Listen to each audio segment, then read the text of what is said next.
Tell his reverence your story, let us see if he's impressed.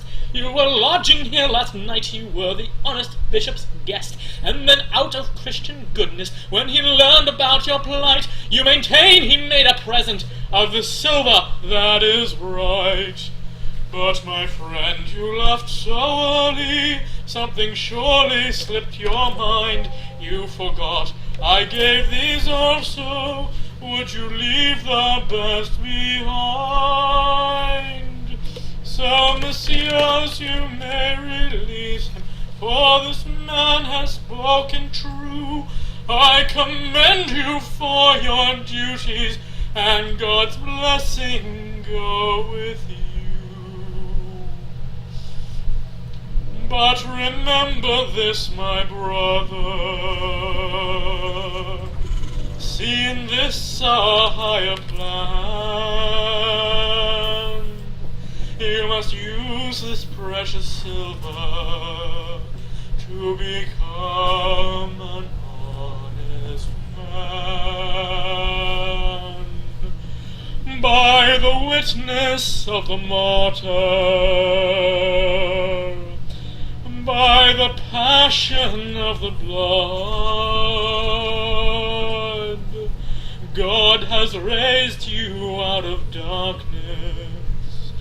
I have bought your soul for God.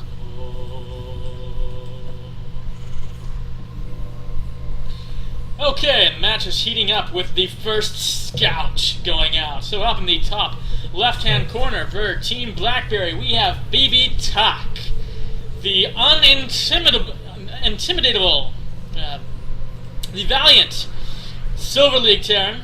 And here we have, for National Instruments, the skilled and experienced Diamond League Terran, Natty. Come on, man!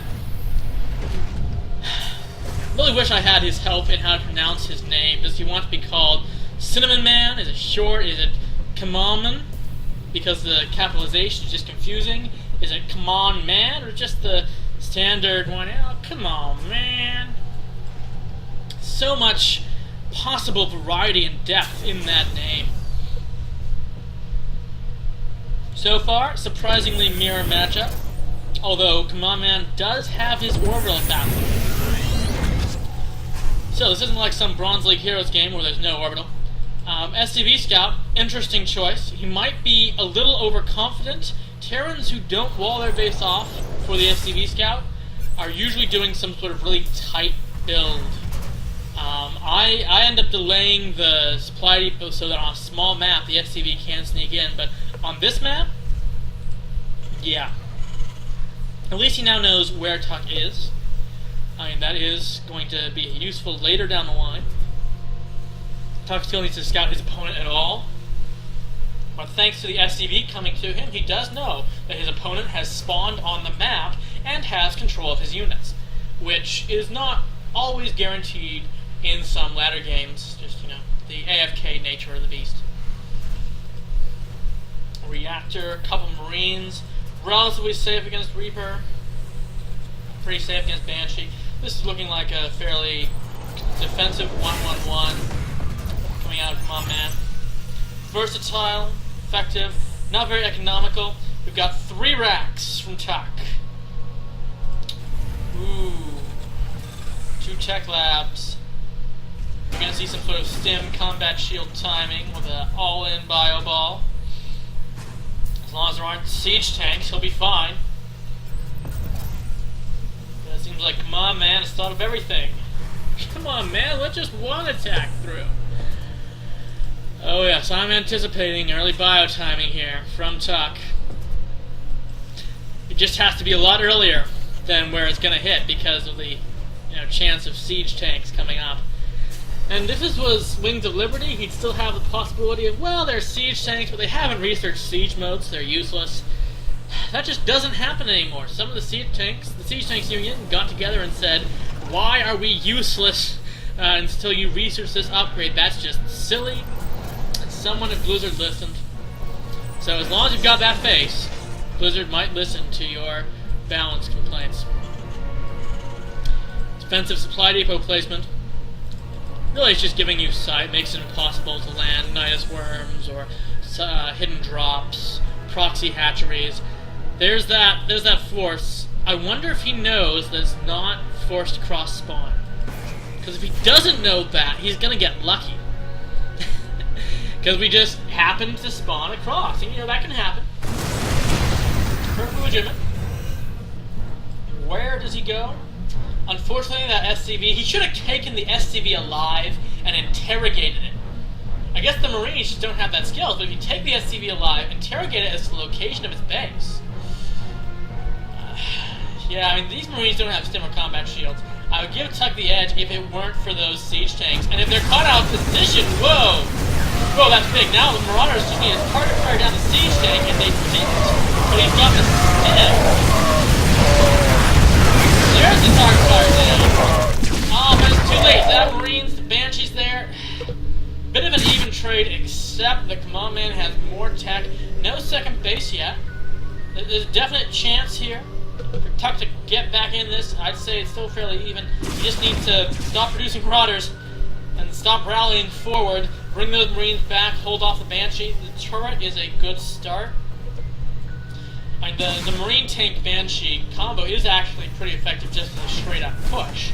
With the advantage of stim and combat shields, I think Tuck could hold this off while high ground. He just needs to get rid of that Banshee. Stim those Marines, bring them through. And no. Okay. Ooh, cloaking field.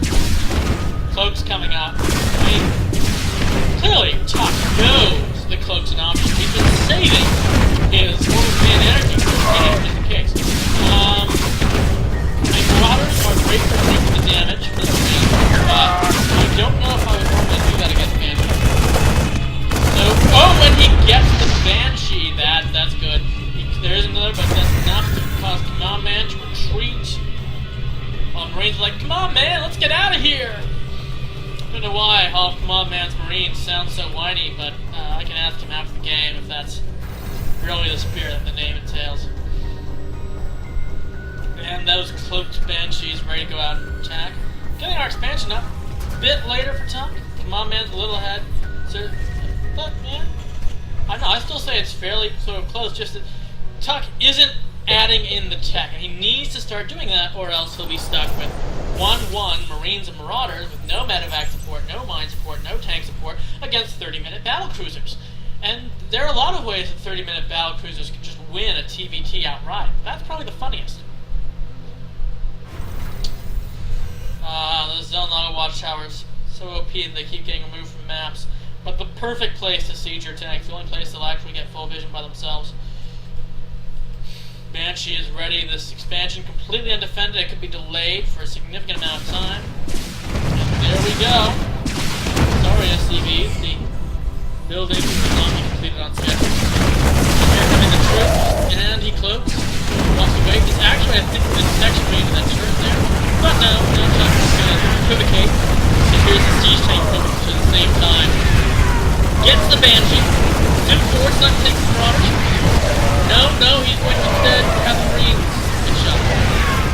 It's really tough to engage the tank style, because even though Marauders can defeat the siege tank, it's extremely difficult to do. They need to both take the shot and focus down the siege tank without dying to this massive damage. And those siege tanks on move command, I think they're just sieging on top of the supply depot. You cannot raise the supply depot, even if my troops can't get through. And a very commanding position. GG from Kentucky tried that run all in, and it was run-based all in. Some folks had a good engagement, but just wasn't able to keep it up when the tech started rolling in. Still a very valiant and courageous try. Have to applaud Tuck. That start loading screen of Silver versus Diamond is sure to intimidate anyone but the strongest of spirit. And that brings National Instruments ahead to match point 2-1. Still quite